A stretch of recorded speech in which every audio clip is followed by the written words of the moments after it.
bapak gua nggak ada, aslinya emak gua tuh ternyata gini. Jadi aku mengambil kesimpulan bahwa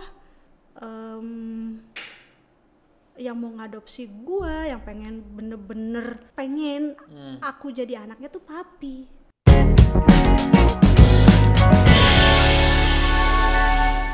Kalau mami akan suka pakai kayak pasmina. Dulu kan kalau di rumah kan ngaji, terus ya gitu kan. Nah terus iya karena bukan fisik ya kan bilang kalau pakai jilbab ke orang Arab cantik gitu kan, ke orang Pakistan lagi gitu-gitu gitu kan.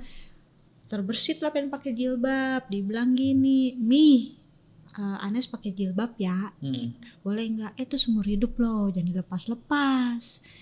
Kalau mau jilbabin hati dulu, baru jilbabin muka. Gua kata jilbabin hati kepala enggak, Kristen gue iya sekarang. Iya dong. Berarti dijilbabin hati sama Salib. Pusing-pusing kok editnya. Gimana tuh dijilbabin dengan Salib? Gitu. Sampai pada akhirnya papi, nah di situ tuh seumur-umur namanya aku ngelihat papi sama mami nggak pernah mempermasalahkan mereka beda agama. Karena 2006 itu kayak dia tuh kayak kasih mula-mula kali ya, terus dia pengen aku tuh ikut dia, kayak maksa nganterin buat ke gereja. Akhirnya di situ tuh papi sama mami tuh udahlah, orang anak nih pengen di muslim gitu.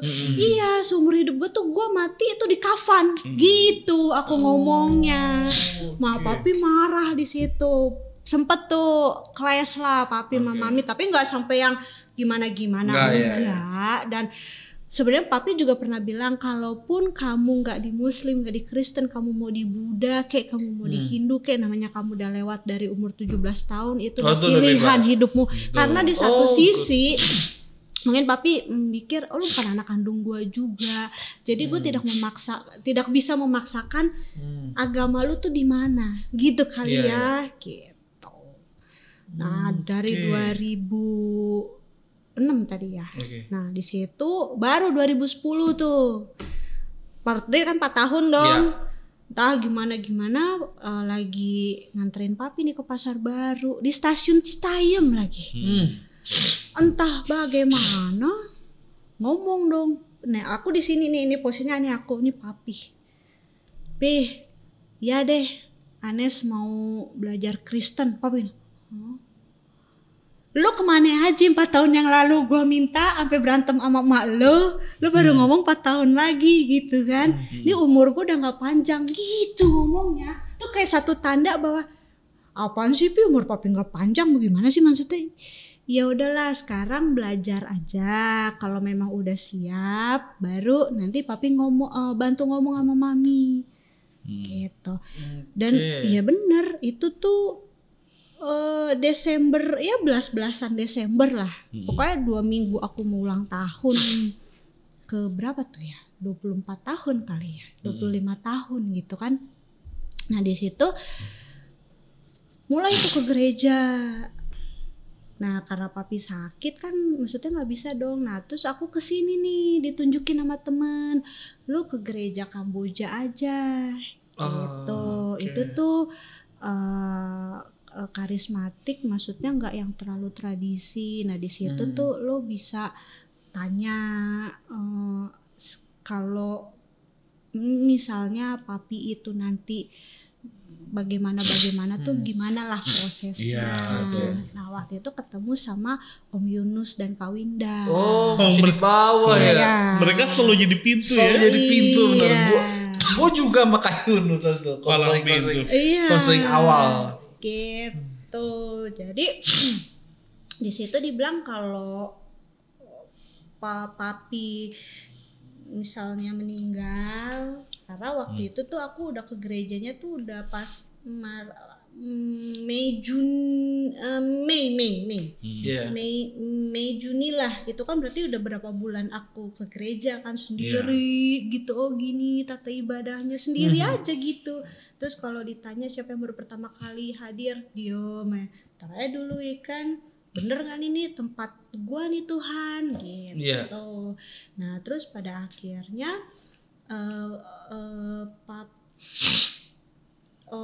Kak Winda cuma bilang gini, harus bikin kayak jemaat, harus terdaftar dulu gitu. Itu posisinya siangnya aku, jadi kan udah berapa kali pertemuan, ini yang terakhir nih sama Kak Winda deh waktu itu, Om Yunus lagi nggak ada tuh. Nah terus di mesti ini kalau Senin itu kan Jumat ya, Senin boleh nggak sih ke rumah paling sama Om Yance. Tim pendoanya buat doain papi. Nanti kalau emang mau ke gereja kan nanti kan ada kursi roda gitu, betul. Kan ada liftnya. Oh gitu ya Kak, oke deh gitu. Tahu siang habis ke gereja jam 6 tuh aku lagi ketemu temen di Margo, kalau nggak salah ada perlu kerjaan, ditelepon pulang papi gitu. Tuh tetangga tuh yang ngomong, kenapa papi, kan tinggal dibawa ke rumah sakit aja. Enggak, pulang papi nunggu kamu katanya. Nyampe pasnya masih diangkut, kakak sepupu dong nelfon, dan itu udah ada bendera kuning. Wow. Assalamualaikum Anes. Iya Kak, itu kan kakak sepupu dari keluarga mami kan. Bener papi meninggal. Waduh. Loncat dong dari angkot, loncat lari ke rumah. Itu kayak ibarat bahasanya kayak anak monyet nemplokin induknya gitu, langsung nemplok papi gitu. Udah nggak ada. Pada Seninnya aku tuh minta Kak Winda doain papi. Terus Tuhan nih kok mau masuk Kristen, papa gue lo ambil. Kok sampai segitunya gitu loh. Itu belum sempet loh ngomong sama mami. Kayak gitu. Dan aku bilang, ya di situ kayak, oh mungkin Tuhan pengen tugas papi itu udah cuma pengen mengantarkan sampai pintu gerbang kekristenan doang. Iya. Tuh. Akhirnya tugasnya langsung dieksekusi sama Tuhan sendiri. Betul. Sebagai bapak yang karena malamnya itu tuh tandanya tuh udah gini. Tisu. Mami itu udah beres-beres. Pokoknya seminggu papi mau meninggal tuh udah beres-beres. Nih udah ditata, nih lemari dipindahin. Ini diiniin gitu kan, udah diberesin, taplak meja diganti. Nih ada apa sih? Nggak apa-apa, takutnya besok rame rumah. Gitu itu ya? Kamis udah Jumat sih, jatuhnya udah jam 2 pagi itu. Terus papi sini Anes, papi besok udah nggak ada, dicari paha. Thank you. Anes nggak boleh pergi, tidurnya di sini aja. Udah. Terus aku sampai bilang gini, Tuhan jangan dulu dong. Nih gue belum ngomong sama mama gue nih, gue Kristen gitu kan. Terus akhirnya ya sudah, itu maghrib. Dan itu satu-satunya warga Kristen yang tinggal di Citayam yang diumumin di masjid tuh bapak gue doang. Wow. Yang ya ada yang ngazanin biarpun itu nggak nyampe, nggak apa-apa. Kita Pak Haji tetangga tuh pada ngazanin walaupun dia tahu papi itu Kristen gitu. Karena emang papi itu baik banget itu. Karena itulah, kalau dulu nih, maksudnya dari kecil kita kan pindah ke Citayam itu kan tahun 92. 92 itu ya masih Citayam masih sepi banget kan. Terus kalau setiap lebaran papi itu punya ritual yang namanya ngasih anak-anak di sekampung itu tuh baju lebaran. SD, SMP, nah kalau yang SMA paling ya kaos-kaos. Terus setiap tahun. Setiap tahun. Dulu waktu rumah yang di Lenteng juga begitu. Jadi papi tuh kalau lebaran itu selalu ngasih orang-orang tetangga itu tuh anak-anak itu. Dan bahkan tetangga di rumah itu ada yang disekolahin juga.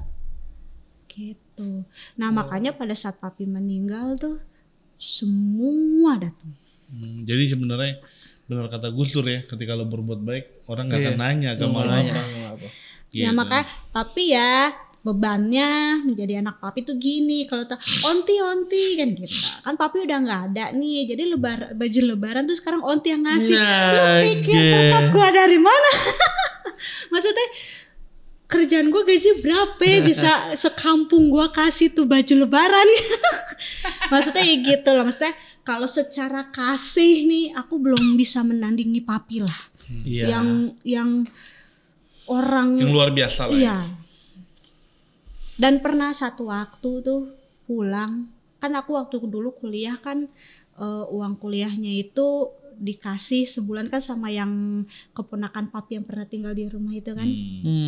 Nah terus dulu pulang gini, dan itu setahu aku mau Imlek deh itu kalau nggak salah. Anes masih ada uang kan? Ada. Kenapa? Buat besok ya, papi udah nggak ada uang. Tadi papi tinggal duit 5.000-5.000-nya nih. Terus iya kasih sama tukang sapu yang di kereta. Dulu kan kereta kan masih yang pintu kebuka kan, masih yang orang naik di atas gitu.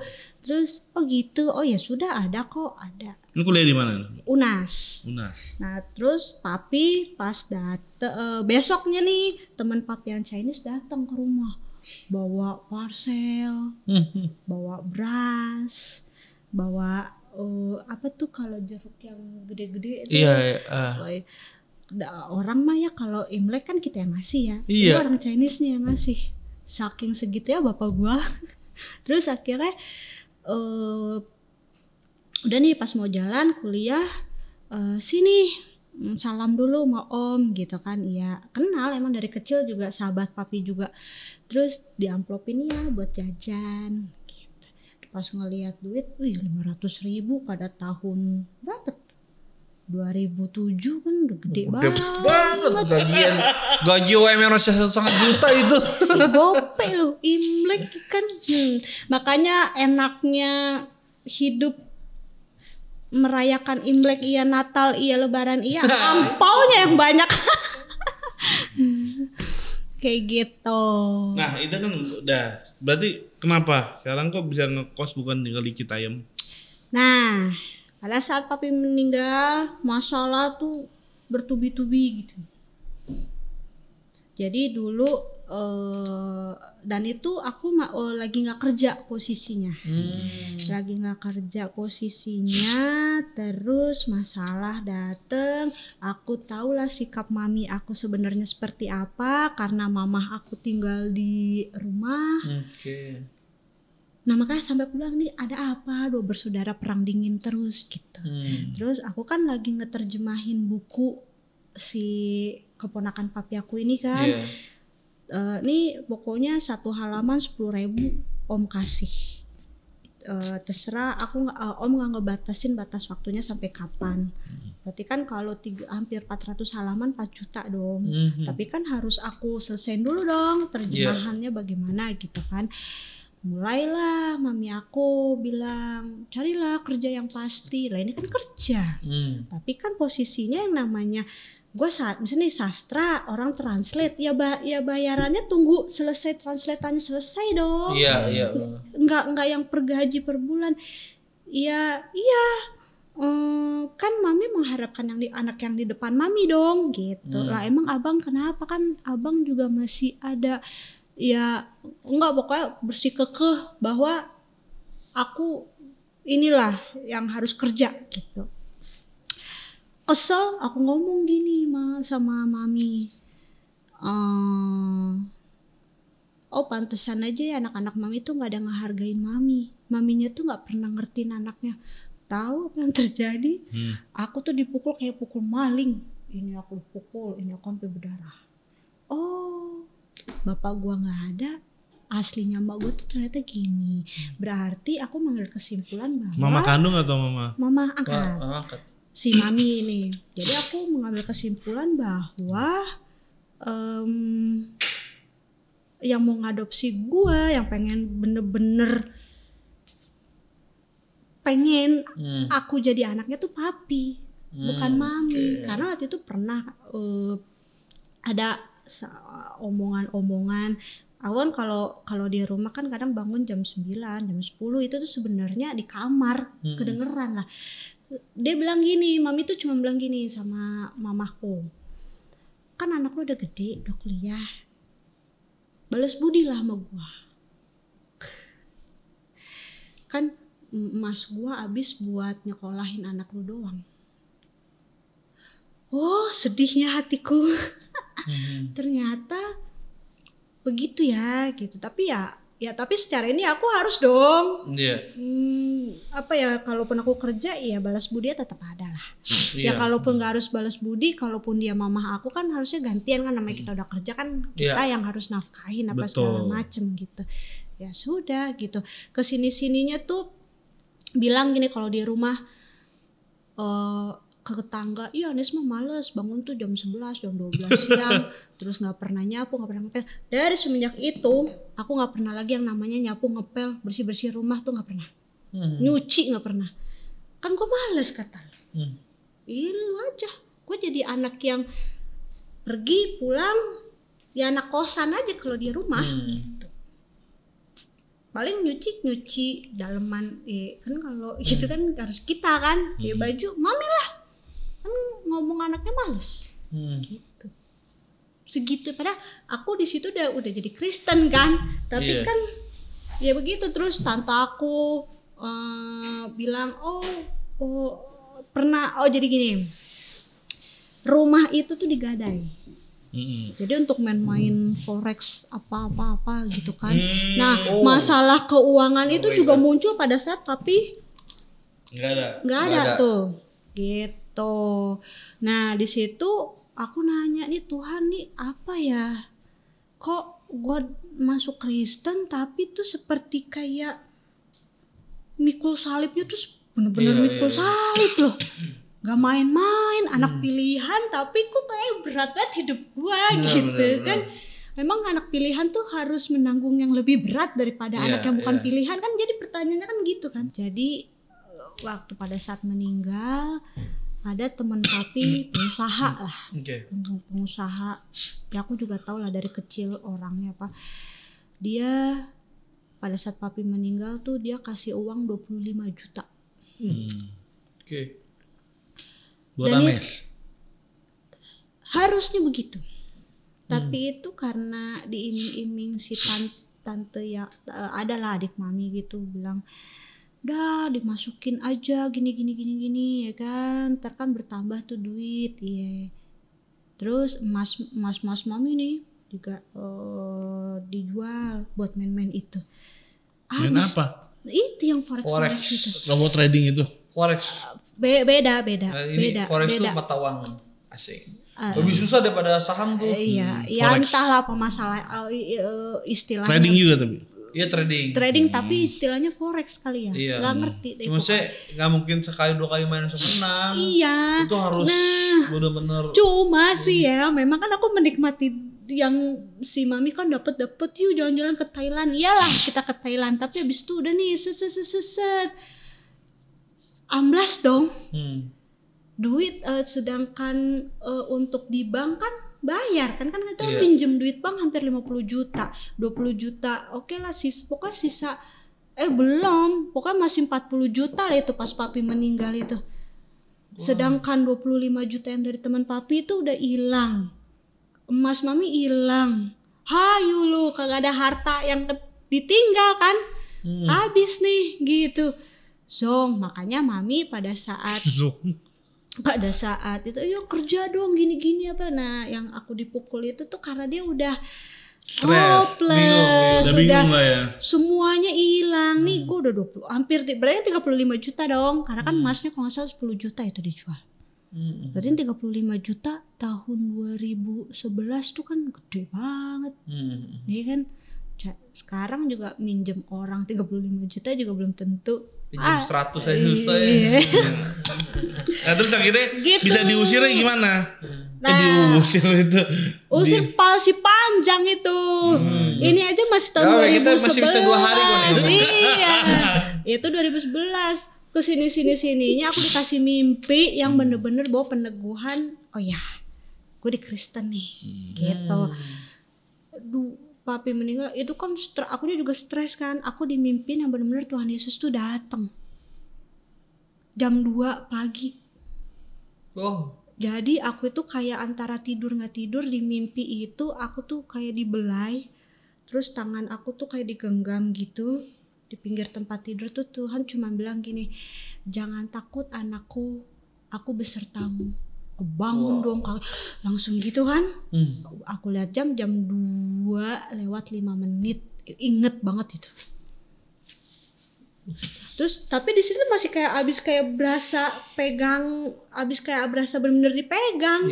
Sama dibelai kan berasa kan.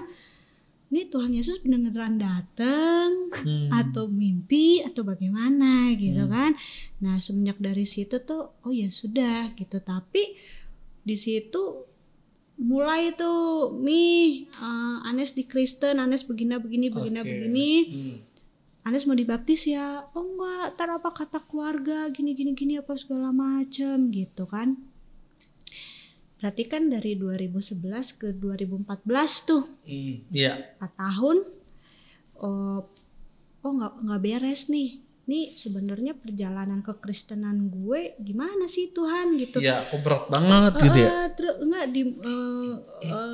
kok Tuhan udah kasih pilihan, gue tinggal masuk, tapi kok halangannya kayak ada aja, masih di Muslim, mama aku masih belum setuju apa segala macam, dan dia takutnya apa kata keluarga, karena kan dia udah nikah sama orang Kristen, masa anaknya Kristen juga. Betul. Gitu. Jadi si Pak Mami tuh cuma takut gitu. Terus aku bilang, Mami sekarang lihat deh, pada saat papi meninggal kan dulu papi banyak bantu keluarga ya. Pada saat sekarang papi nggak ada nggak keluarga mami deh yang nanya apa kabar, sehat, ada ngasih duit ke mami buat kasih makan, nggak ada. Terus yang lu harapin, yang lu takutin gua Kristen tuh apa? Nggak perlu kan sebenarnya gitu kan. Terus tetep tantaku juga nggak, dasar lu murtad, lu kafir, lu anak anjing, sampai begitulah. Oh ya sudah, biarinin aja gitu kan. Tetap berjalan. Akhirnya sampai 2014 aku memutuskan kayak kalau bahasa kasarnya mah kayak nantangin Tuhan kali ya. Aku coba bilang, Tuhan iya deh, nih gue tantangin nih lu ya.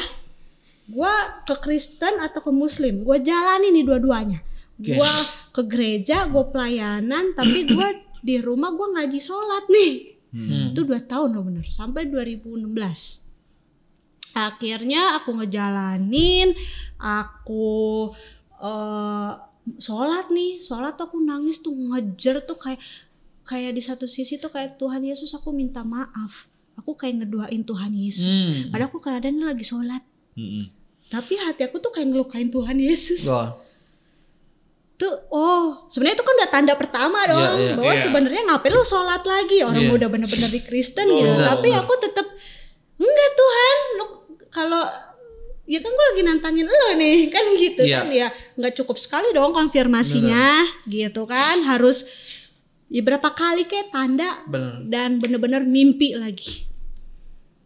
Mimpi Tuhan, aku ada di satu goa gelap banget. Terus aku ada di ujung, Tuhan Yesus tuh di ujung situ, tapi kayak jalannya tuh tertatih-tatih. Tapi di kaki aku tuh kayak ada jejak darah. Wow. Jejak darah, aku samperin dong Tuhan Yesus kan tuh jejak darahnya kan gitu dong, nyamperin. Terus aku pegang tangannya Tuhan, dihempasin dong. Waduh Tuhan marah sama gue, kenapa gitu kan? Di gua tuh. Iya di gua. Jangan pegang tangan aku inget banget tuh katanya. Tuhan kenapa? Kamu tahu tangan aku ini tuh udah nebus kamu. Itu tuh akhir Desember lagi tuh. 2016. Di situ aku baru memutuskan gue mau dibaptis. Apapun yang terjadi, mau mak gue setuju nggak setuju bodo amat ya kan.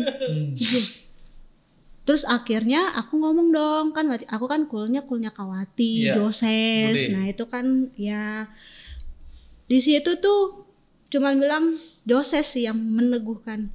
Kalau Tuhan udah kasih satu iman besar bahwa kamu harus dibaptis, jalan. Kalau lidah kamu itu udah dipakai Tuhan buat ngomong ke mami sama mama kandung kamu, jalan. Malamnya, nah tapi di situ aku sebelum dibaptis aku udah dibaptis Roh Kudus duluan tuh. Wow. Kan kalau orang kebalik ya, dibaptis secara selam dulu baru. Aku enggak, aku tuh pada saat lagi itu pas di situ tuh aku lagi menyatakan aku pengen dibaptis, baru didoain tuh cahaya putih itu, aku sampai gemeteran tuh ngomongan aku, ini kok gua kayak bahasa roh gitu. Iya. Nah di situ tuh. Berarti bahasa roh tuh nggak dibuat-buat. Iya. Gitu. Ternyata, adek kamu tuh bisa bahasa roh, tapi gua belum dibaptis. Nggak masalah.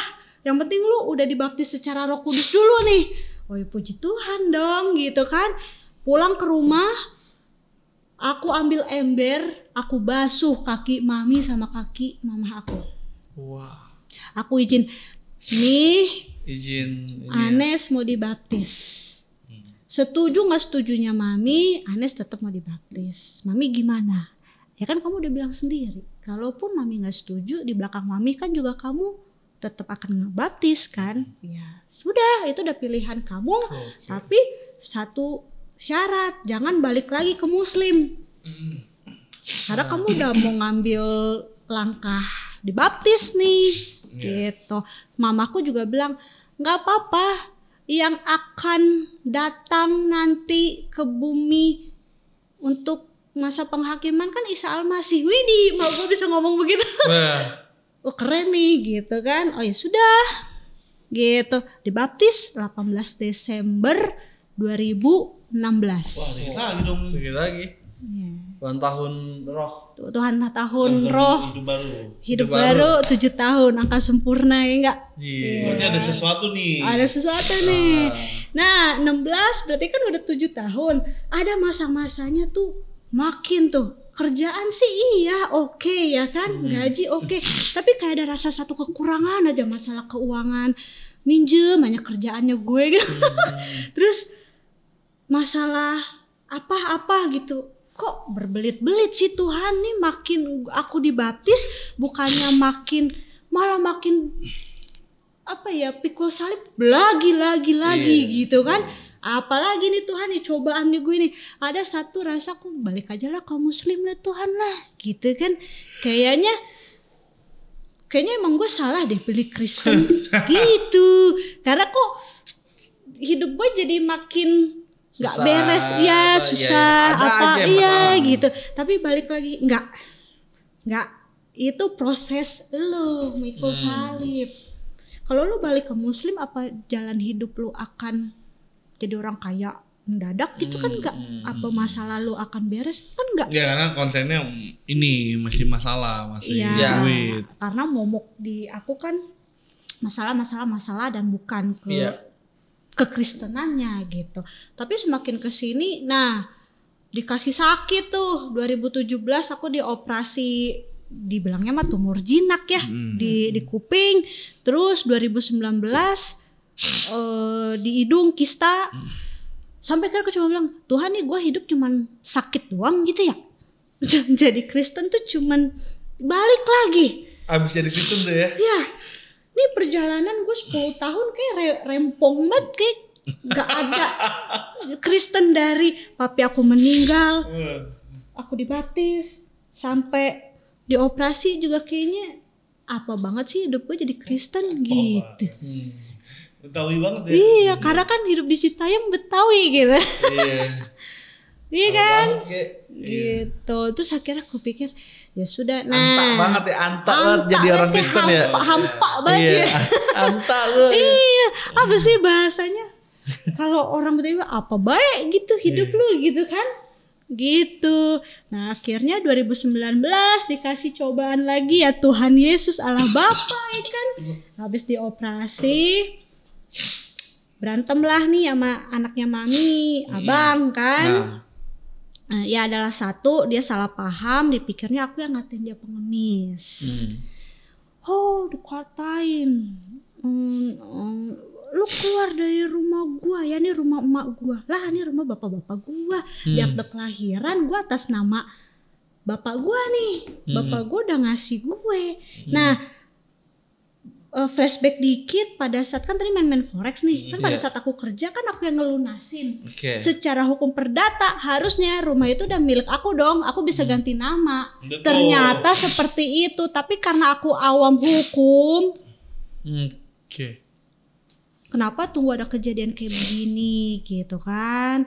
Nah akhirnya oh ya sudah gitu kan, kalau emang ya gue ngekos aja lah gitu, serah. Nah tapi di situ bilang udah dasar lo, anak haram lo, ini dikatain anak haram ya kan. Tapi karena aku udah tahu dong aku tuh siapa gitu kan. Lu tau gak lu tuh anak siapa, kata gitu.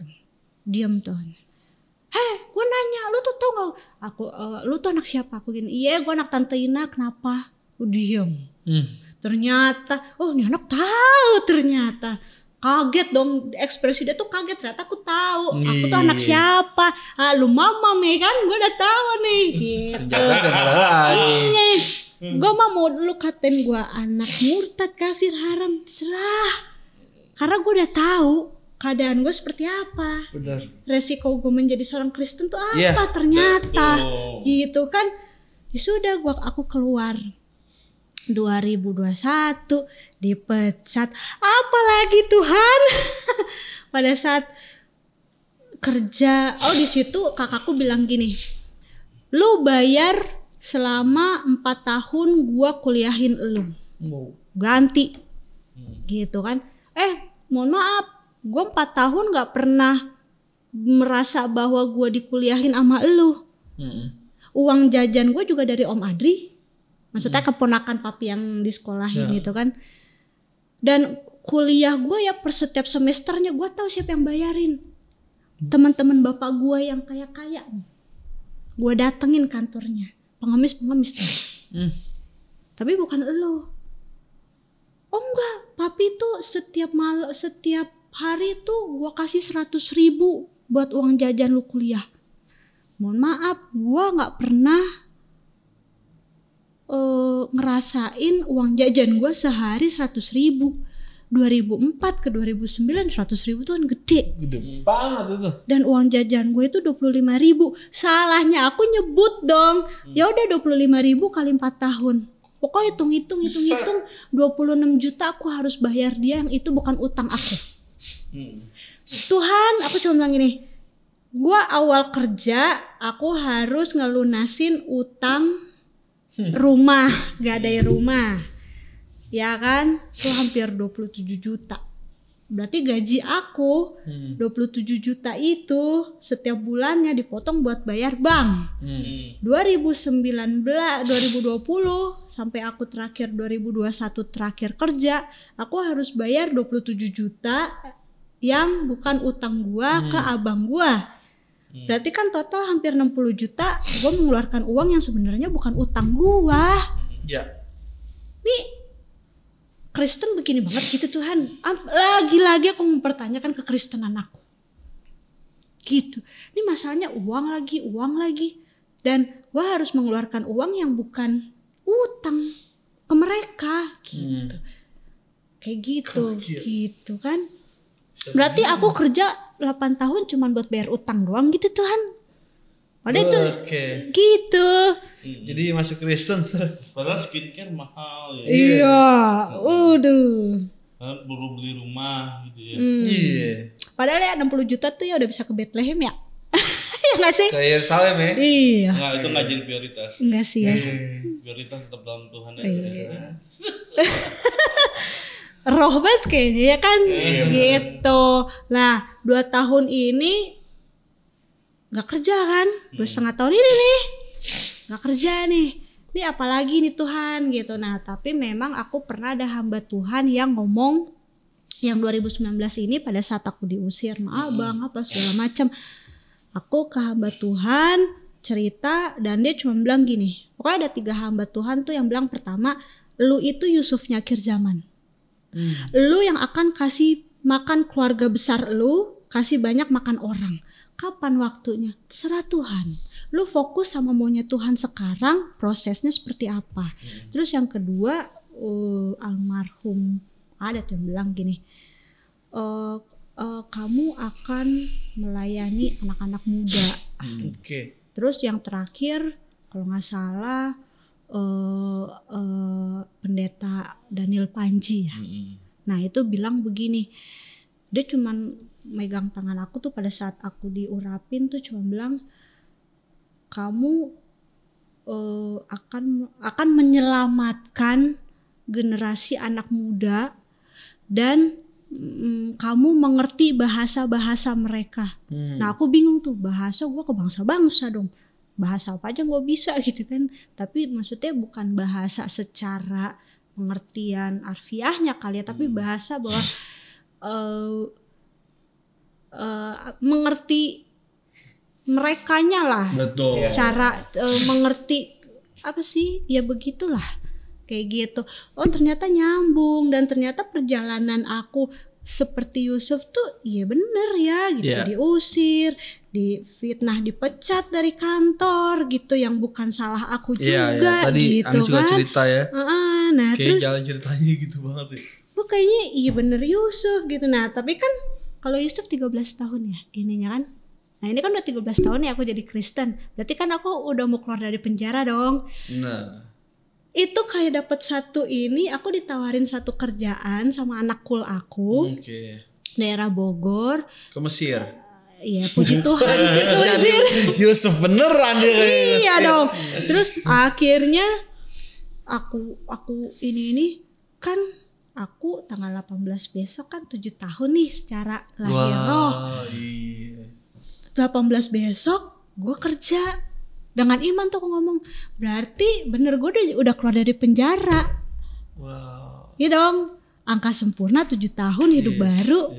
Tapi apalagi nih next Tuhan. Kalau Yusuf kan udah diangkat jadi kepala kedua. Orang kedua. Iya, dan udah gitu 7 tahun masa pengumpulan. 7 tahun lagi masa paceklik. Nah, apakah 7 tahun saya diproses untuk mengumpul, diproses lagi sama Tuhan untuk apa? Kalau diproses sih pasti ya. Orang Kristen itu bukan badai pasti berlalu, orang Kristen badai pasti datang lagi. Nah, satu cobaan selesai, cobaan lagi diproses sampai lagi, kita serupa dengan Kristus. Nah, tapi anehnya 2 tahun aku nggak kerja. Tuh kayak Tuhan tuh naikin pelayanan aku gitu kan. Ya maksudnya bukan pelayanan secara drastis yang bagaimana, tapi ya dipercayakan untuk di bidang-bidang tertentu. Kalau di DM mungkin misalnya ini di ibadah 5 ya maksudnya kayak contoh misalnya kamu jadi ketua Natal di DM ya nanti. Nah itu kan satu tanggung jawab yang buat aku besar ya gitu kan. Maksudnya terus kayak ya maksudnya perlahan-lahan Tuhan tuh kayak naikin level pelayanan aku. Terus aku harus belajar di ya kayak kemarin kan TFT atau apa segala macam kayak gitu. Tapi balik lagi Tuhan seperti kayak naikin di pelayanan, tapi kok di kerjaan tuh kayak diturunin gitu. Ini ada proses apa yang Tuhan mau kerjakan buat hidup aku? Apakah aku harus karakter dulu yang diubah. Jadi pada saat aku di marketplace aku udah tough-nya tuh udah udah beda gitu kan. Secara karakter rohani dipakai di marketplace kan kita nggak tahu. Makanya 2 tahun ini tuh ya mungkin dalam arti penjaranya Tuhan Yesus tuh berdiam diri, memperbaiki diri lebih lagi sama Tuhan kan. Benar. Gitu kan. Setuju. Gitu sih. Ya itulah perjalanan dari awal pada akhirnya kenapa aku menjadi seorang Kristen. Mungkin ya Tuhan sudah menempatkan papi aku yang jadi pintu masuk pelantaranya nih. Karena aku diadopsi oleh seorang papi yang Kristen. Kenapa bukan adik-adik mami yang Muslim kan gitu. Wow. Oke, thank you. Dahsyat banget ceritanya hari dalam ini. menjalankan proses tetap dalam menjadi Tuhan, Yusuf ini ya. Tetap Kristen. Dan teman-teman makasih banyak udah nonton video ini. Terima kasih untuk Anes sudah datang. Ya. Terima kasih Anes. Ini juga boleh nonton video-video berikutnya dalam satu channel, yaitu adalah Milenial Bapak. Oke.